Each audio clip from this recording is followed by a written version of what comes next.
Hello and welcome to another session of Learning with me. I'm Dr. Manchula. This is the session 13 for 5th semester BA students studying Sociology of Health and Medicine. This is chapter 2, and in this session I'll be discussing on the scope of community health. In the previous session we've discussed the concept of community health. ಸಮುದಾಯ ಆರೋಗ್ಯ ಅಂದ್ರೆ ಏನು ಅನ್ನುವಂತಹ ಪರಿಕಲ್ಪನೆಯನ್ನ ಹಿಂದಿನ ಒಂದು session ಅಲ್ಲಿ ನಾವು ತಿಳ್ಕೊಂಡಿದ್ದೀವಿ. ಈ ಸೆಷನ್ ಅಲ್ಲಿ ಈ ಕಮ್ಯುನಿಟಿ ಹೆಲ್ತ್ ಸಮುದಾಯ ಆರೋಗ್ಯ ಅನ್ನೋದ್ರದ್ದು ವ್ಯಾಪ್ತಿ ಏನಿದೆ, what is the scope of the concept of community health. So what is community health?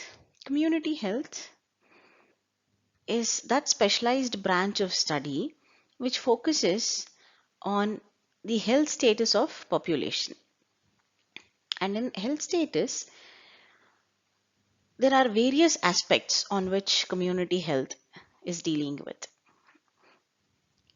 It is interested in maintenance, protection, and improvement of the health. ಒಂದು ಸಮುದಾಯದ ಜನರಲ್ಲಿ ಆರೋಗ್ಯವನ್ನ ಕಾಪಾಡೋದು, ಆರೋಗ್ಯವನ್ನ ಸುಧಾರಿಸುವಂತಹದ್ದು, ಮೇಂಟೈನ್ ಮಾಡುವಂತಹದ್ದು ಮತ್ತು ಇಂಪ್ರೂವ್ ಮಾಡುವಂತಹದ್ದು, ಅದನ್ನ ಸರಿಪಡಿಸುವಂತಹದ್ದು, ಇಂತಹ ಒಂದು ಉದ್ದೇಶವಿಟ್ಕೊಂಡಿರುವಂತಹ ಆರೋಗ್ಯ ಕ್ಷೇತ್ರದ ಒಂದು ಪ್ರಮುಖವಾದಂತಹ ಅಧ್ಯಯನದ ಕ್ಷೇತ್ರ ಸಮುದಾಯ ಆರೋಗ್ಯ.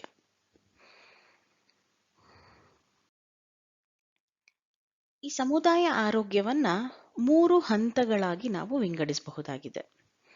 ಪ್ರಾಥಮಿಕ ಹಂತ, ದ್ವಿತೀಯ ಹಂತ ಮತ್ತು ತೃತೀಯ ಹಂತ ಅಂತ. ಪ್ರತಿಯೊಂದು ಕ್ಷೇತ್ರದಲ್ಲೂ ಅದರ ಉದ್ದೇಶಗಳು ವಿಭಿನ್ನವಾಗಿದೆ. ಬೇರೆ ಬೇರೆ ಉದ್ದೇಶಗಳನ್ನಿಟ್ಕೊಂಡು ಸಮುದಾಯ ಆರೋಗ್ಯವನ್ನ ಈ 3 ಹಂತಗಳಾಗಿ ವಿಂಗಡಿಸಿದ್ದಾರೆ. The community health approach in each of these categories of primary healthcare, secondary healthcare, and tertiary healthcare is very different.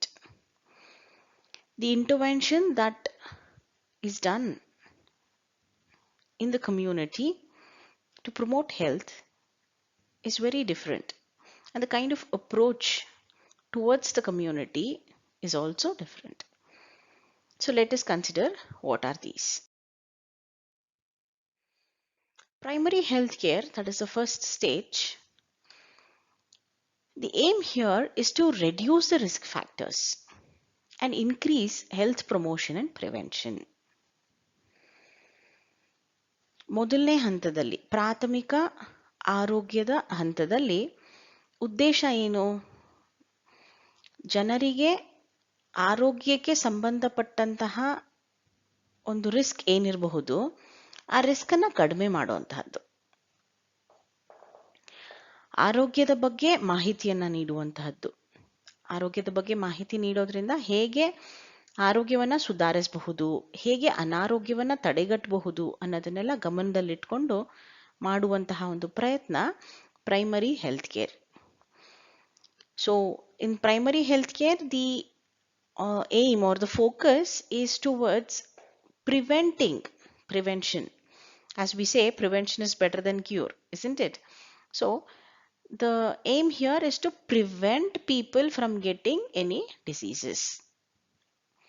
And then, in spite of all the prevention measures, in spite of all the promotion activities that is done, in spite of creating awareness, if still there are health issues, if still there are emergencies, then what should be done?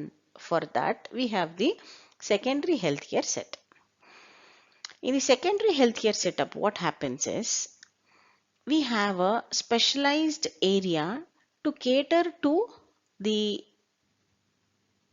healthcare administration, and that specialized area is the hospital. In the secondary healthcare, we are providing healthcare by bringing in this social institution called the hospital. This is a unique setup provided exclusively to ensure the health of the population of a given society. So ಅನಾರೋಗ್ಯವನ್ನ ತಡೆಗಟ್ಟಕ್ಕೆ, ಅದನ್ನ ಸುಧಾರಿಸಕ್ಕೆ primary ಲೆವೆಲಲ್ಲಿ ಮಾಡುವಂತಹ ಪ್ರಯತ್ನಗಳು ವಿಫಲವಾಗಿ ಅದಕ್ಕಿಂತ ಇನ್ನೊಂದು ಸ್ವಲ್ಪ ಇಂಟೆನ್ಸಿವ್ ಕೇರ್ ಬೇಕಾಗಿದೆ ಅಂದಾಗ ಹಾಸ್ಪಿಟಲ್ ಅನ್ನುವಂತಹ ಒಂದು ವಿಶೇಷವಾದಂತಹ ಸಂಸ್ಥೆ, ಸಾಮಾಜಿಕ ಸಂಸ್ಥೆಯ ಪಾತ್ರ ಸೆಕೆಂಡರಿ ಹೆಲ್ತ್ ಕೇರ್ ಅಲ್ಲಿ ನಾವು ನೋಡಬಹುದಾಗಿದೆ. ಇದು ಆಯ್ತು, ಸ್ವಲ್ಪ ದಿನದ ಮಟ್ಟಿಗೆ ಹಾಸ್ಪಿಟಲ್ ಅಲ್ಲಿದ್ದು ನೋಡ್ಕೊಳ್ಳುವಂತಹ ಒಂದು ಸ್ಥಿತಿಯನ್ನು ಮೀರಿರುವಂತಹ ಒಂದು ಆರೋಗ್ಯದ ಬೇಡಿಕೆಗೆ ಟರ್ಷಿಯರಿ ಹೆಲ್ತ್ ಕೇರ್ ಇದೆ. ಮೂರನೇ ಹಂತದ, ತೃತೀಯ ಹಂತದ ಒಂದು ಹೆಲ್ತ್ ಕೇರ್ ಕೊಡುವಂತಹ ಒಂದು ವ್ಯವಸ್ಥೆ. ಇದರಲ್ಲಿ ಸ್ವಲ್ಪ ದೀರ್ಘಕಾಲಿಕವಾದಂತಹ ಒಂದು ಆರೋಗ್ಯದ ಒಂದು ಬೇಡಿಕೆಗಳನ್ನ ನೋಡ್ಕೊಳ್ಳುವಂತಹ ಒಂದು ವಿಶಿಷ್ಟೀಕರಣಗೊಂಡಿರುವಂತಹ ಒಂದು ವ್ಯವಸ್ಥೆ. This is a specialized care where there is long-term intervention. There is requirement for long-term intervention, kind of intervention that is not possible even in the regular hospital setting. That kind of healthcare is the tertiary healthcare service.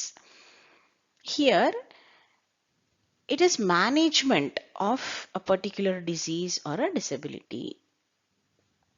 ಯಾವುದಾದ್ರೂ ಒಂದು ಅನಾರೋಗ್ಯ ಅಥವಾ ವೈಕಲ್ಯವನ್ನ long term ಆಗಿ ನೋಡ್ಕೊಳ್ಳುವಂತಹ ಒಂದು ವ್ಯವಸ್ಥೆ tertiary health care.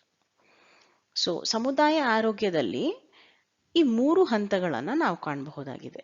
ಒಂದರಲ್ಲಿ ಅನಾರೋಗ್ಯ ಬರ್ದೇ ಇರೋ ರೀತಿಯಲ್ಲಿ ಮತ್ತೆ ಆರೋಗ್ಯವನ್ನ ಹೆಚ್ಚಿಸುವಂತಹ ಪ್ರಾಥಮಿಕ ಪ್ರಯತ್ನವನ್ನ ಮಾಡುವಂತಹ ಒಂದು ವ್ಯವಸ್ಥೆ, ಅದು ಪ್ರೈಮರಿ ಹೆಲ್ತ್ ಕೇರ್.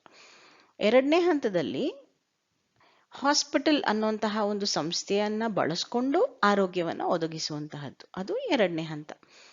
ಮತ್ತೆ ಮೂರನೇ ಹಂತದಲ್ಲಿ ಇನ್ನೂ ವಿಶಿಷ್ಟೀಕರಣಗೊಂಡಿರುವಂತಹ ಆರೋಗ್ಯದ ಒಂದು ನೀಡುವಿಕೆಯನ್ನ ಟರ್ಷರಿ ಹೆಲ್ತ್ ಕೇರ್ ಅಂತ ವರ್ಗೀಕರಿಸಿದ್ದಾರೆ. So in this session, we have understood the scope of community health. ಸಮುದಾಯ ಆರೋಗ್ಯ ಅಂದ್ರೆ ಏನು ಮತ್ತೆ ಸಮುದಾಯ ಆರೋಗ್ಯದ ವ್ಯಾಪ್ತಿ ಏನು ಅನ್ನೋದನ್ನ ತಿಳ್ಕೊಂಡಿದ್ದೀರಿ. We have seen that community health has a very wide scope and the scope is of different levels. ಸಮುದಾಯ ಆರೋಗ್ಯಕ್ಕೆ ವ್ಯಾಪ್ತಿ ಅನ್ನುವಂತಹದ್ದು 3 ಹಂತಗಳಲ್ಲಿ ವರ್ಗೀಕರಣವಾಗಿದೆ. ಇದು ಒಂದೇ ಕಾಮನ್ ಕಾನ್ಸೆಪ್ಟ್ ಅಲ್ಲ ಅನ್ನೋದನ್ನ ನಾವಿಲ್ಲಿ ತಿಳ್ಕೊಂಡಿದ್ದೀವಿ. So primary health care, secondary health care and tertiary health care ಅನ್ನುವಂತಹ 3 ಪರಿಕಲ್ಪನೆಗಳ ಬಗ್ಗೆ ಈ ಒಂದು ಸೆಷನ್ ಅಲ್ಲಿ ಕಮ್ಯುನಿಟಿ ಹೆಲ್ತ್ ವ್ಯಾಪ್ತಿ ಸೆಷನ್ ಅಲ್ಲಿ ನಾವು ತಿಳ್ಕೊಂಡಿದ್ದೀವಿ. That's it for now. Let's meet up in another session. Thank you.